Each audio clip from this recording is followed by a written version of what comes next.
حضرت ابو ہریرہ رضی اللہ تعالیٰ عنہ سے روایت ہے کہ رسول اللہ صلی اللہ علیہ وسلم نے ارشاد فرمایا، اس مہینے میں ایک ایسی رات ہے جو 1000 مہینوں سے افضل ہے، جو اس رات کی خیر و برکت سے محروم کر دیا گیا وہ بالکل ہی محروم اور بد نصیب ہے۔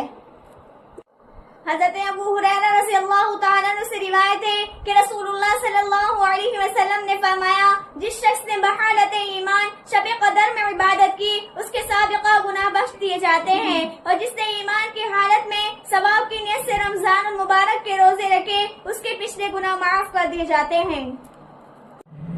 شب قدر کی خاص دعا۔ حضرت عائشہ رضی اللہ تعالیٰ عنہ فرماتی ہے کہ میں نے رسول اللہ صلی اللہ علیہ وسلم سے معلوم کیا کہ اگر مجھے شب قدر معلوم ہو جائے تو میں اس سے کیا دعا مانگوں، تو آپ صلی اللہ علیہ وسلم نے ارشاد فرمایا، اللہم انک عفو کریم تحب العفو فاعف عنی، یعنی اللہ